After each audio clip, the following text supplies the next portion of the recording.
Hi, Embracing Only podcast family. This is Archita.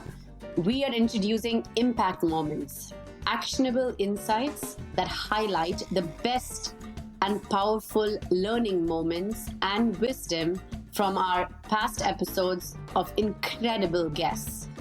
In this highlight reel, you'll hear leadership lessons from a combat veteran, taking action to be anti-racist, mastering workplace negotiations, leveraging your uniqueness for success. We'll take a topic and break it down in a short, snappy episode.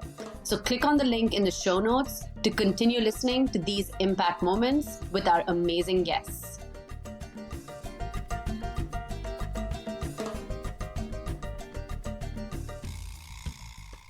Not only have you done a ton of work in the scientific community, but you've also taken on a parallel passion, and that's focusing on gender disparities in STEM. And so I see for our audience, if you check out LinkedIn page, you can see all of the articles that she's written in terms of women in STEM and how we're continuing to develop and support these women. So I don't want to go too far into it. I want to give you this opportunity to talk about some of the data that you've seen that encourages your work, and maybe some of the trends that you're seeing in terms of women in STEM and where you would like to see that initiative go. Yeah, so thank you. I would love to share my opinion and my perspectives on that. Being a woman, Arab, Muslim, obviously, but I wear a scarf. I'm always asked this question about, you are very much oppressed. How come you were able to study STEM? And you have a paucity of women in STEM in your part of the world. And I say, I beg to differ. And what I know, and what I, from data and statistics and personal experience, is that we have over 70% of females in STEM, in undergraduate and post and graduate school, in the STEM field. And I say, this assumption that we have less women in STEM is a projection from the Western data and statistics. So in the West, yes, in the US and in Europe, you have less than 30% of women in STEM in undergraduate and graduate. But you should not assume that we have the same. We don't. And in that context, I say, maybe you have something to learn from us. Apparently, we're doing something right. And this is a call for people to come and study us. And actually, we published a paper about that, inviting people to come and study the Arab world to try to understand how come we have such a high percentage of females in STEM in education.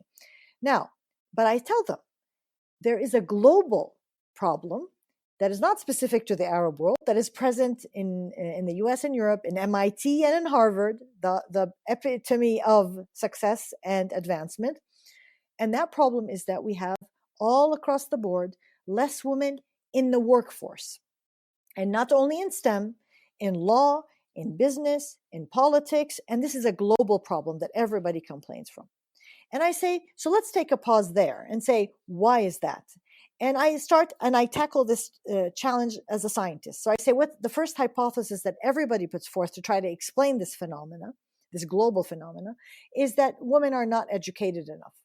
And then that's when I say, no, maybe it's not educated enough in STEM in the West, but not in my part of the world. So that immediately crosses out that hypothesis. Women are educated enough. So the second hypothesis that is always put forward is, the workplace itself is not friendly for women. And we know that's a reality, but we also know that many companies have started to install policies and guidelines and, for example, maternal leave, paternal leave, places you could breastfeed your child at work, you could leave early for breastfeeding, etc. Now, it's not being done enough. I was in Vienna at the UN building, and we had a colleague, a mathematician, who couldn't find a place to nurse her child, and she had to do it in the bathroom. And this is the UN, right? So companies, organizations are not doing enough to provide a friendly workplace for women. But even if they are, it's not enough and it's not enough to explain the lower numbers of women in the workplace. Why? In Sweden, for example, the workplace is extremely friendly for women. So there's no excuse for a woman not to join the workplace because the workplace is not friendly enough. Yet, the statistics show, and there was a lot of articles and research showing that even with all of that, women were not choosing to go into the workplace. So that made me pause. So my second hypothesis is not working. It's not just the workplace. There's something else there. Because even after they fixed it in Sweden, it's not working. And that's when I said, as a scientist, when you keep asking the same question and every time you hit a wall, you start thinking, maybe I'm asking the wrong question. So it's not about how do I get more women into the workplace. To me, we need to do a paradigm shift and ask women, what do they want? Has anyone asked women what they want? We're all assuming as a society that she wants to be in the workplace. No. So I took a step back and I said, I'm going to ask women what they want. And I started interviewing over 100 women all across the world from different sectors and fields, and even men, asking that question. What do women want? And to me, that was the title of my book, Reimagining, Redefining Success. What does success from a woman's perspective?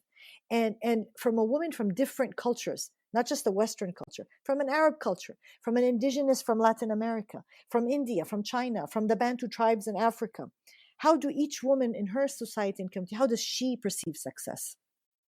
And that's what led me to develop let's say, a hypothesis to explain the phenomena of lower woman in the workplace. And it goes like this.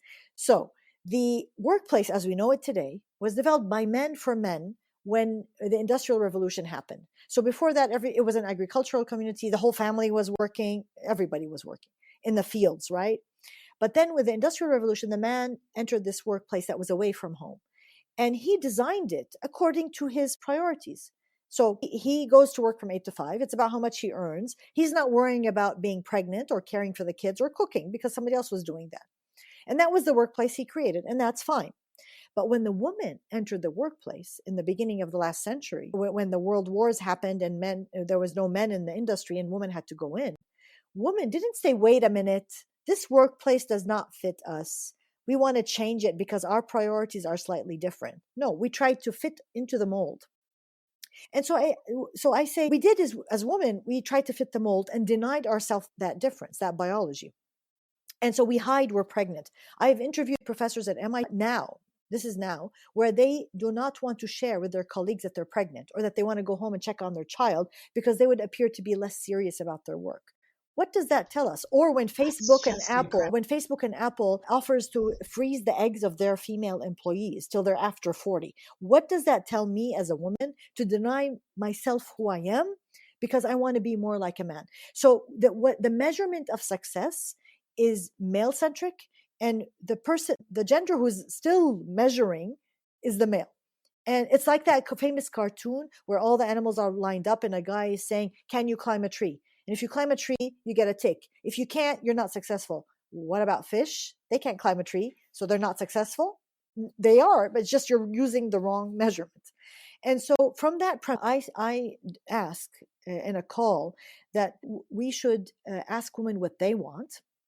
And because not just women, all human beings, there are minority groups who are discriminated against, or society thinks they know what's good for them. And we have men who want to be nurses and want to take care of their kids. They also feel that doesn't fit the mold either.